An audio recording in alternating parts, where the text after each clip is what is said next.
السلام عليكم ورحمة الله وبركاته.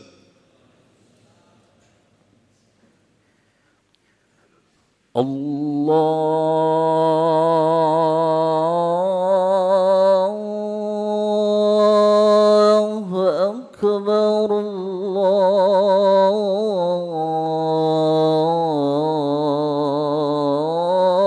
الله أكبر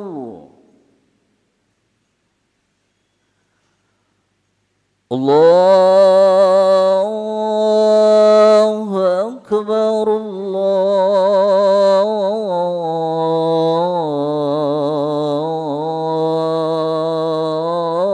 الله أكبر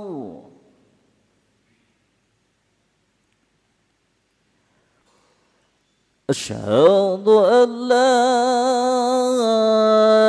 إله إلا الله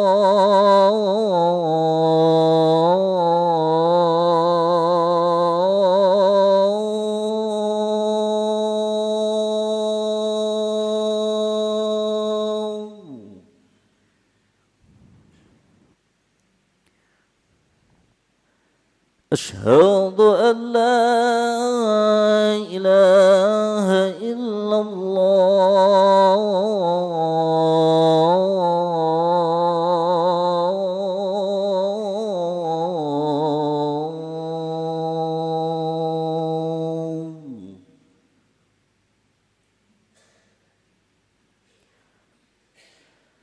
أشهد أن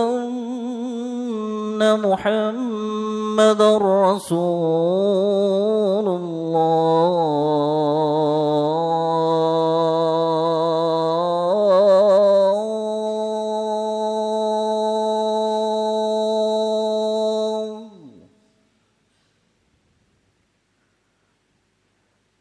أشهد أن محمدا رسول الله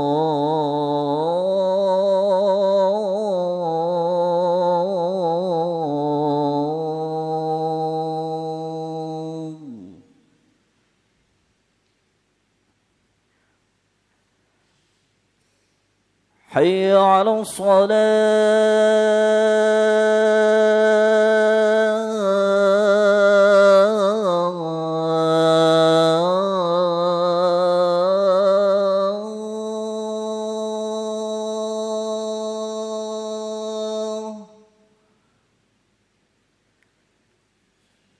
حي على الصلاة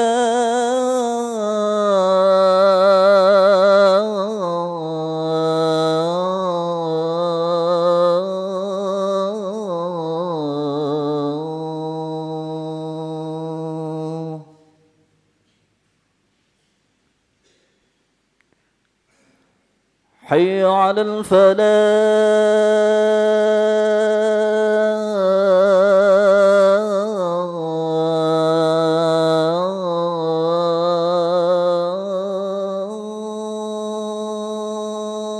الفلاح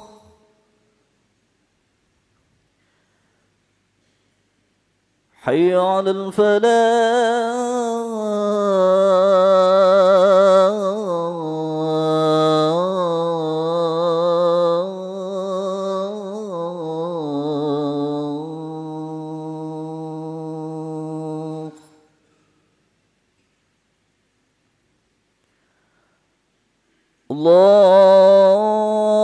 الله أكبر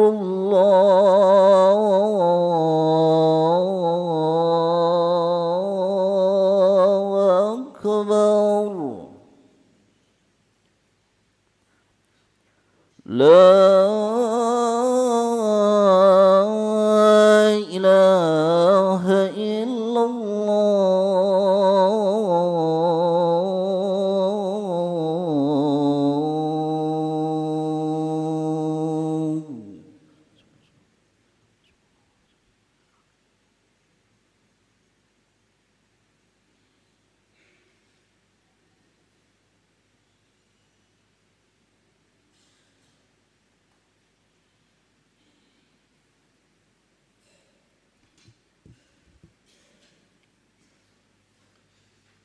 Innal hamdalillah nahmaduhu wa nasta'inuhu wa nastaghfiruh wa na'udzu billahi min shururi anfusina wa min sayyiati a'malina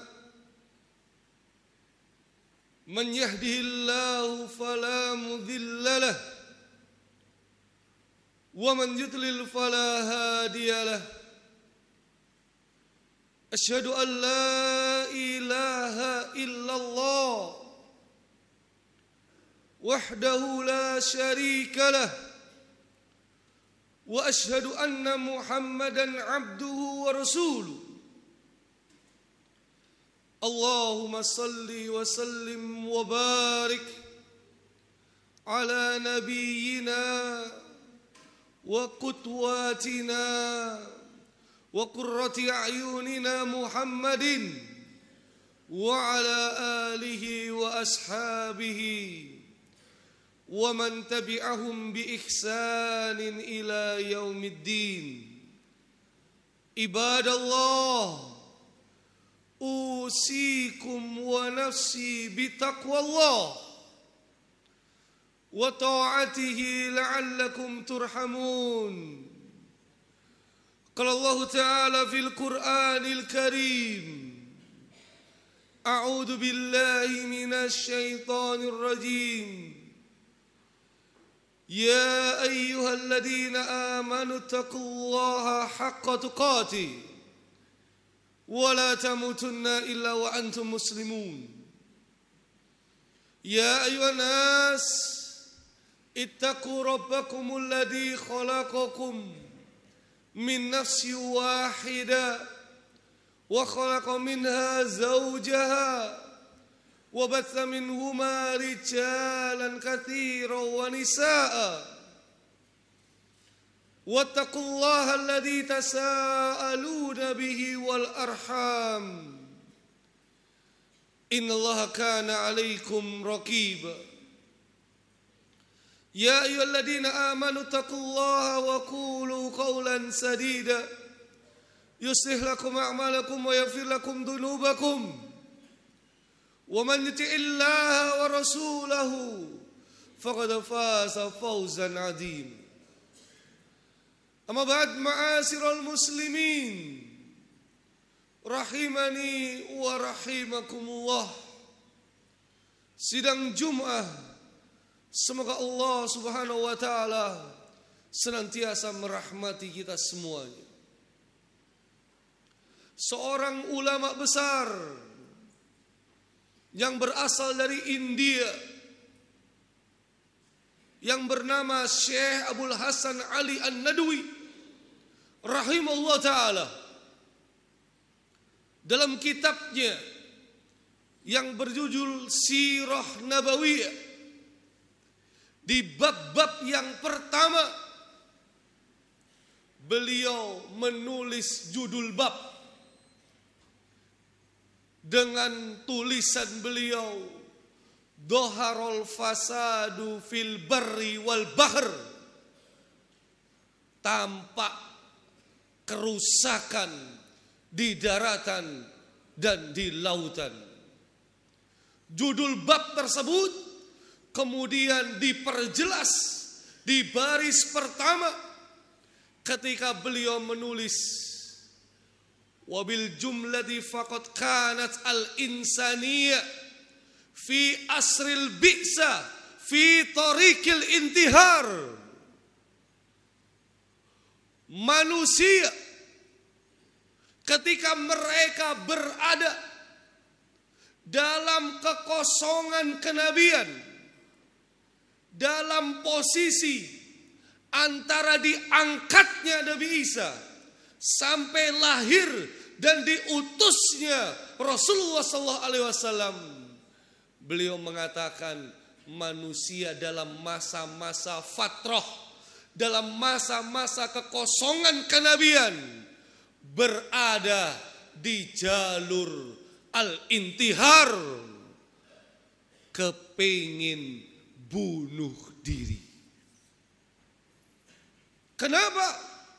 Maka dalam kitab tersebut beliau menyebutkan kondisi agama-agama setelah diangkatnya Nabi Isa 500 tahun sampai diutusnya Rasulullah sallallahu alaihi wasallam.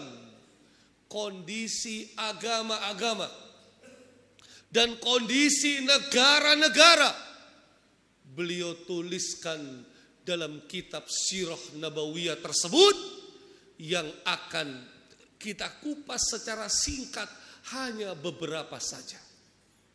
Yang pertama, kondisi agama Yahudi yang jauh dari tuntunan Nabi Musa alaihissalam, yang seharusnya mereka berpegang kepada kitab Taurat. Ternyata saat itu mereka berpegang kepada kitab Talmud, yang mana kitab ini adalah kitab okultisme, kitab sihir, dan ini adalah kitab rasis. Celakanya kitab Talmud sekarang ini dipegang oleh penjajah teroris Zionis Israel. Dalam kitab Talmud tertulis bahwa hanya bangsa Yahudi yang manusia. Selain bangsa Yahudi bukan manusia, melainkan binatang. Bangsa-bangsa lain selain bangsa Yahudi hidupnya hanya untuk melayani bangsa Yahudi. Dan sederet perkataan-perkataan rasis lain di dalam kitab Talmud yang dipegang oleh penjajah Zionis Israel hari ini. Maka mereka tak segan menjajah saudara kita sampai dengan ratusan tahun lamanya. Mereka tak segan untuk berbuat dolim kepada saudara kita di Palestina yang dahulu mereka mendukung kemerdekaan Indonesia. Maka sejak Presiden Soekarno sampai Presiden Jokowi terbaru, sidang umum Majelis PBB yang diwakili oleh Menteri Luar Negeri Indonesia selalu konsisten. Indonesia akan berdiri menentang penjajahan dan Indonesia akan selalu mendukung kemerdekaan Palestina. Itulah agama Yahudi yang kitab sucinya sudah berubah. Lain agama, lain pula negara. Syekh Abdul Hasan Ali An-Nadwi mencatat dua kekuatan besar saat itu, yaitu Romawi dan Persia. Mereka adalah kekuatan adidaya saat itu.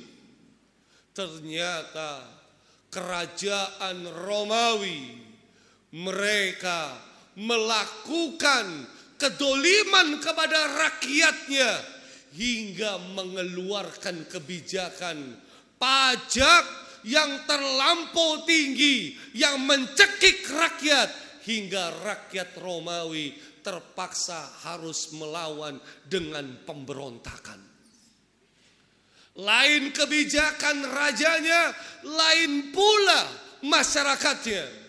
Masyarakat Romawi saat itu mempunyai tujuan hidup untuk mendapatkan materi duniawi sebanyak-banyaknya.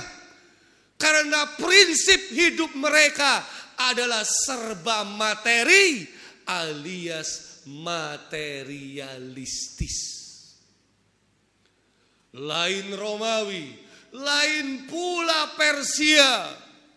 Kebijakan Raja Persia saat itu, mereka mendolimi rakyatnya dengan cara tidak ada kepemilikan rakyat. Semua hasil tanah, semua wilayah, semua yang menjadi batas kekuasaan Persia semua adalah milik raja rakyat tidak punya hak apa-apa karena raja di atas segala-galanya. Kalau kita mau merujuk kepada sejarah nasional Indonesia, ketika belum datangnya Islam di Pulau Jawa, maka kita akan mendapati ada satu agama, salah satunya di Pulau Jawa ini, yang bernama agama Siwa Buddha. Dalam catatan sejarawan, agama Siwa Buddha ini ternyata mereka mempunyai 5 macam ritual, yang salah 3-nya adalah ritual mereka. Salah satunya bernama Madya Maituna, yaitu ritual menyembelih seorang gadis untuk dipersembahkan kepada dewa. Setelah disembelih, dagingnya dimakan ramai-ramai. Ritual yang lain, minum-minuman keras, mabuk-mabukan, dan ritual yang tidak kalah parah adalah ritual seks bebas secara massal di tanah lapang. Itulah sejarawan mencatat, sebelum Islam datang ke Pulau Jawa, agama Siwa Buddha dengan ritual tersebut, yang kalau kita pikir hari ini itu adalah ritual yang sangat-sangat rusak. Bukan saja tidak berperi kemanusiaan, tetapi benar-benar hidup manusia tanpa arah.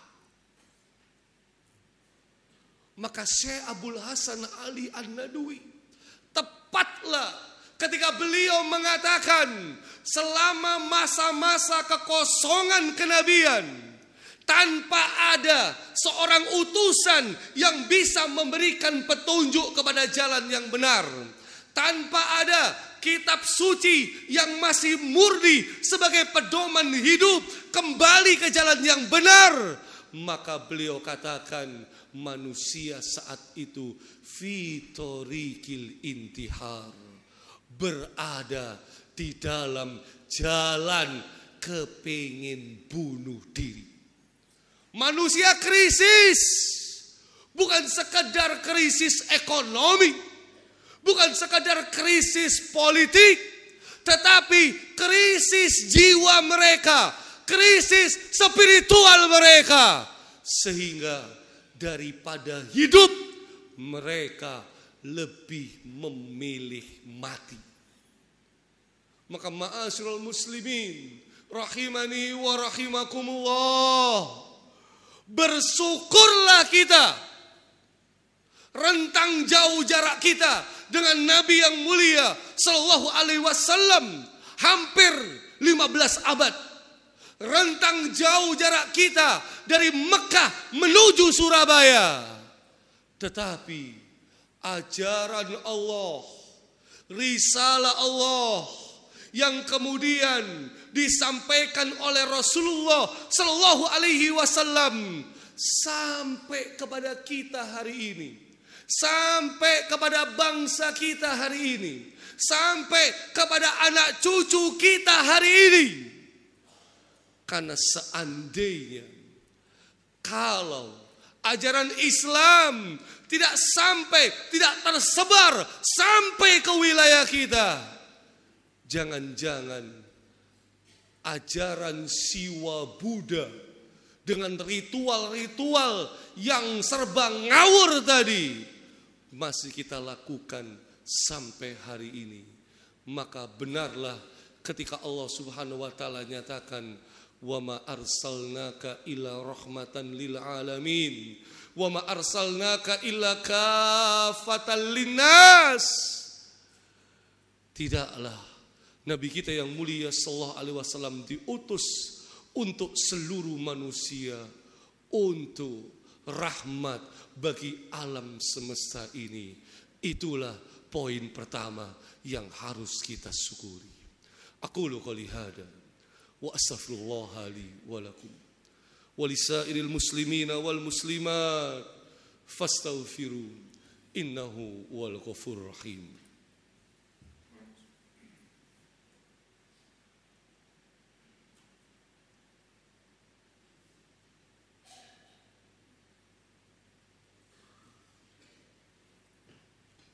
Alhamdulillah hamdan katsiran thayyiban mubarakan fi kama yuhibbu rabbuna wa yarda. Wassallallahu wasallam wa baraka ala nabiyil karim wa ala alihi wa ashabihi wa man tabi'ahum bi ihsanin ila yaumil qiyamah. Sidang Jumat rahimani wa rahimakumullah. Ada sebuah kisah yang menarik diriwayatkan oleh Al-Imam Al-Bukhari ketika seorang budak yang bernama Suwaibah melapor kepada tuannya yang bernama Abu Lahab. Ketika Suwaibah mengabarkan tentang lahirnya keponakannya Abu Lahab, yaitu Rasulullah SAW, maka Abu Lahab bergembira dengan lahir keponakannya, walaupun kita tahu setelah itu Abu Lahab tidak mau beriman dengan ajaran keponakannya. Tetapi saat itu Abu Lahab saking gembiranya mengekspresikan kegembiraannya dengan memerdekakan sosok budak Suwaibah yang membawa kabar gembira tersebut. Dijelaskan oleh para ulama, gara-gara faktor kegembiraan Abu Lahab, yang mana Abu Lahab menolak dakwah Nabi dan sudah disetempel pasti masuk neraka dengan surat Al-Lahab itu. Tetapi karena Abu Lahab pernah bergembira dengan lahirnya Rasulullah SAW, maka Abu Lahab mendapatkan keringanan siksaan 1 kali di nerakanya Allah. Disinilah Allah Subhanahu wa taala berfirman dalam surat Yunus ayat 58. Qul bi fadlillahi wa bi rahmatihi. Katakanlah dengan karunia dan rahmat Allah Subhanahu wa taala. Kita buka tafsir, ternyata yang dimaksud dengan karunia lahirnya Rasulullah SAW, dengan kasih sayang Allah, diutusnya Rasulullah SAW kepada kita. Fabidzalika falyafrahu, hendaklah dengan itu mereka bergembira. Para jemaah, terlepas dari pro kontra maulid, saya mengajak diri saya pribadi maupun kepada jamaah sekalian, 8 miliar manusia yang hidup hari ini, hanya 2 miliar yang Allah pilih untuk menerima hidayahnya. Hanya 2 miliar yang Allah pilih seluruh dunia ini untuk memeluk agamanya.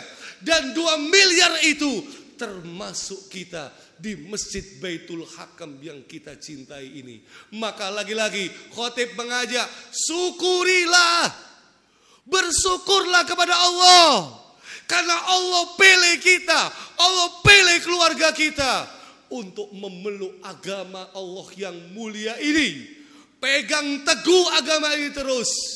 Wala tamutunna illa wa antum muslimun. Hingga akhirnya kita bisa mendapatkan syafaat dari Rasulullah sallallahu alaihi wasallam. Innallaha wa malaikatahu yusholluna 'alan nabi. Ya ayyuhalladzina amanu shallu alaihi wa sallimu taslima. Allahumma shalli ala nabiyyina Muhammad wa ala ali nabiyyina Muhammad kama shallaita ala nabiyyina Ibrahim wa ala ali nabiyyina Ibrahim wa barik ala nabiyyina Muhammad wa ala ali nabiyyina Muhammad kama barakta ala nabiyyina Ibrahim wa ala ali nabiyyina Ibrahim innaka Hamidum Majid. Allahumma ighfir lil muslimina wal muslimat wal mu'minina wal mu'minat al ahya'i minhum wal amwat. Rabbana ighfir lana wa liwalidina warhamhum kama rabbawna shighara. Rabbana hab lana min azwajina wa dhurriyyatina qurrata a'yun waj'alna lil muttaqina imama.